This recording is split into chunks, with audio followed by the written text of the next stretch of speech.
Welcome to Kavitha recipe Tamil. இன்னைக்கு பார்க்க போற ரெசிபி ஒரு அருமையான, ரொம்பவே சுவையான, ஒரு மிருதுவான ரவா கேசரி தான் செய்ய போறோம்.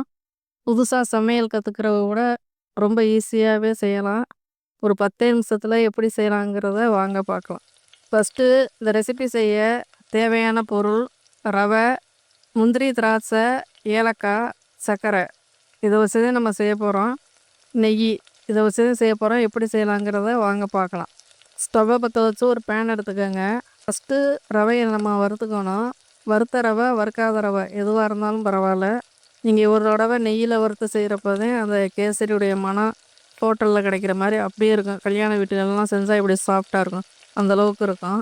இப்போ இந்த பேன் சூடானதுக்கு பின்னாடி தேவைக்கேற்ற மாதிரி நெய் சேர்த்துக்கோங்க. நான் ரவை வந்து இந்த கப்பில் 2 கப்பு எடுத்துக்கிறேன். சர்க்கரையோட அளவு வந்து 1.5 கப்பு. அதிகமாக ஸ்வீட்டு சாப்பிட்றவங்களாக இருந்தால் 2 கப்பு கூட சேர்த்துக்கலாம். நான் கம்மியாக சாப்பிட்றதுனால நாங்கள் 1.5 கப்பு தான் எடுத்துருக்கோம். இதுவே கரெக்டாக தான் இருக்கும். இப்போ நெய் சேர்த்து நெய் சூடானதுக்கு பின்னாடி ரவையை வறுத்துக்கலாம். நான் 2 கப்பு ரவை சேர்த்துருக்கேன். இது கருகாத அளவுக்கு நல்லா உதிரியாக அந்த மாதிரி நல்லா வதக்கி விட்டுக்கோங்க. நல்லா வறுத்துக்கோங்க. அந்த மாதிரி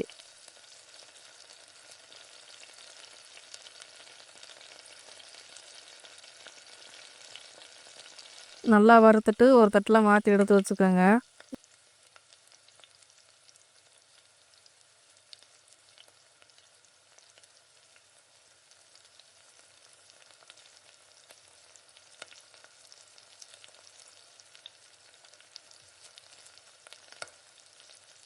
இப்போ தண்ணியுடைய அளவு வந்து 2 கப்பு ரவைக்கு 6 கப்பு தண்ணி கரெக்டாக இருக்க அளவு. தேவைன்னா நீங்கள் கொஞ்சம் எக்ஸ்ட்ரா கூட சேர்த்துக்கோங்க. ஆனால் 6 கப்பே கரெக்டாக இருக்கும். இதை இப்போ ஒரு தட்டில் மாற்றி எடுத்து வச்சுக்கலாம் வறுத்த ரவையை. வறுத்துட்டு அதே பேனில் திரும்பவும் நெய் சேர்த்துக்கோங்க. நெய் நல்லா அதிகமாக சேர்க்குறப்ப தான் அந்த கேசரி நல்லா சாஃப்டாக இருக்கும்.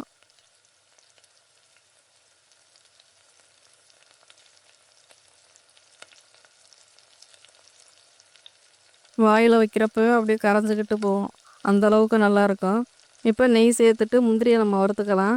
இப்போ ஃபஸ்ட்டு நான் முந்திரியை சேர்த்துக்கிறேன். முந்திரியை வந்து நல்லா கருகாத அளவுக்கு ஒரு பொன்னிறமாக வறுத்துக்கணும். திராட்சையை முந்திரியை வறுத்ததுக்கு முன்னாடி சேர்த்துக்கோங்க. ஏன்னா நெய்யில் போட்ட உடனே உப்பிடும். திரும்ப அந்த திராட்சையை சேர்த்துக்கோங்க அந்த மாதிரி நெய்யிலே.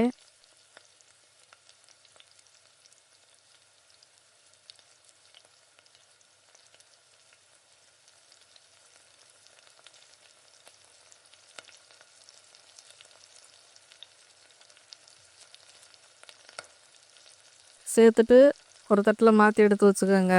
நெய்யை வந்து நீங்கள் கொஞ்சம் கொஞ்சமாக அந்த மாதிரி சேர்த்து செய்கிறப்ப ரொம்ப பிசுபிசுப்பு இல்லாமல் ரொம்ப நல்லாயிருக்கும். பிடிக்காத குழந்தைங்க யாராக இருந்தாலும் கேசரி பிடிக்கலன்னு சொல்ல மாட்டாங்க, அந்தளவுக்கு ரொம்ப நல்லாயிருக்கும். இப்போ இன்னும் கொஞ்சம் நெய் சேர்த்துட்டு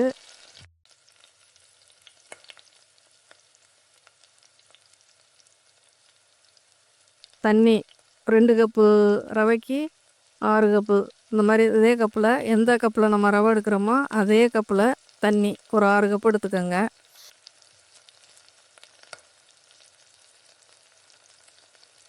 எந்த ஸ்வீட் பண்ணாலும் லைட்டாக துளி சால்ட்டு சேர்த்துக்கோங்க. அப்போவே அந்த இனிப்பை வந்து தூக்கி கொடுக்கும். அதனால் கொஞ்சமாக சால்ட்டு லைட்டாக சேர்த்துக்கோங்க.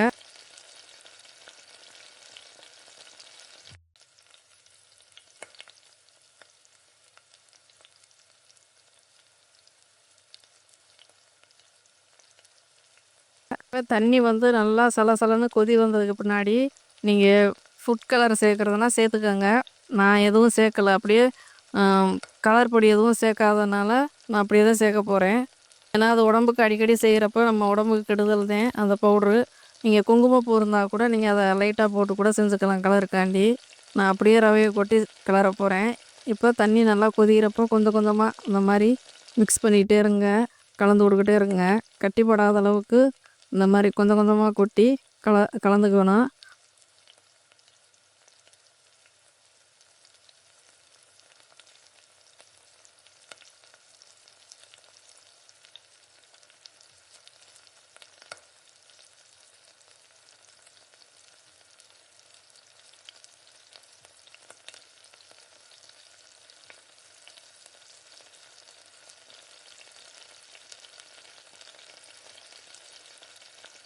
ஒரே இடத்துல போட்டிங்கன்னா அப்படியே கட்டி கட்டி ஆயிரும். அதனால் கொஞ்சம் கொஞ்சமாக ஸ்டவ்வை கூட்டி குறைச்சி வச்சு நல்லா கிளறி கொடுங்க. இப்போ எல்லா ரவையும் இந்த மாதிரி கொட்டி கலந்துக்கங்க. ரவை வேகணும். வெந்ததுக்கு முன்னாடி தான் சர்க்கரையை நம்ம சேர்க்கணும்.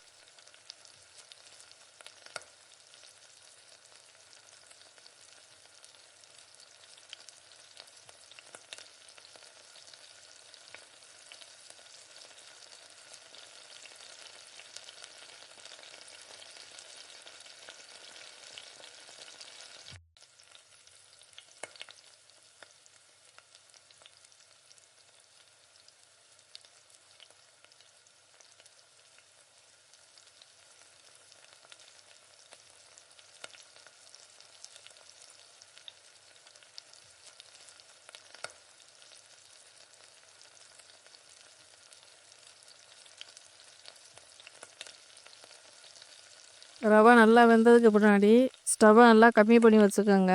கம்மி பண்ணி வச்சுட்டு நல்லா கலந்து விட்டுக்கிட்டே இருங்க. அந்த ரவையிலே முந்திரி திராட்சை எல்லாம் இருந்ததுனால அப்படியே சேர்த்துக்கிட்டேன். அப்படி முந்திரி திராட்சை சேர்க்கலைன்னா நீங்கள் கடைசியாக கூட வறுத்து கொட்டிக்கலாம்.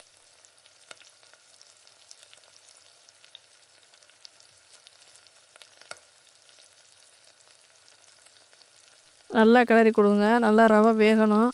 சர்க்கரையை சேர்த்திங்கன்னா ரவை வேகாமல் அப்படி இருக்கும்.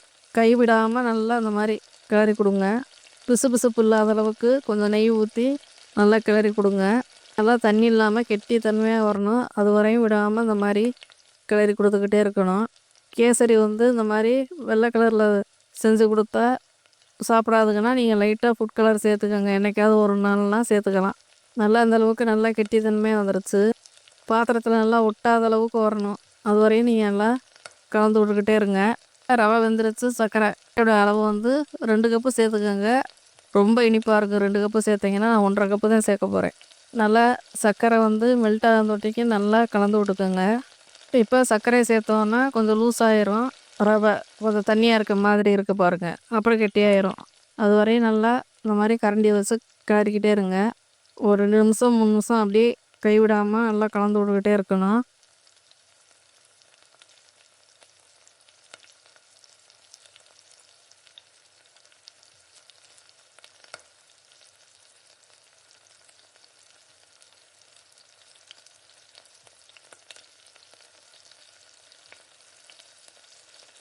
கடைசியாக தேவைக்கேற்ற மாதிரி நெய் சேர்த்துக்கோங்க.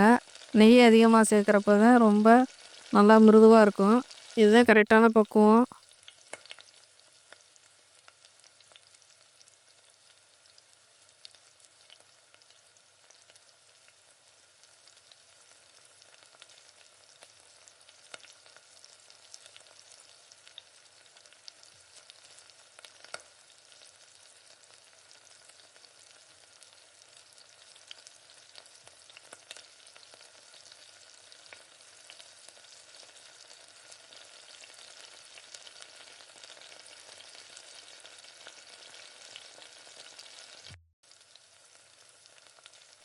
பாத்திரத்தில் அப்படியே ஒட்டாமல் வருது பாருங்கள். இதுதான் கரெக்டான பக்குவம்.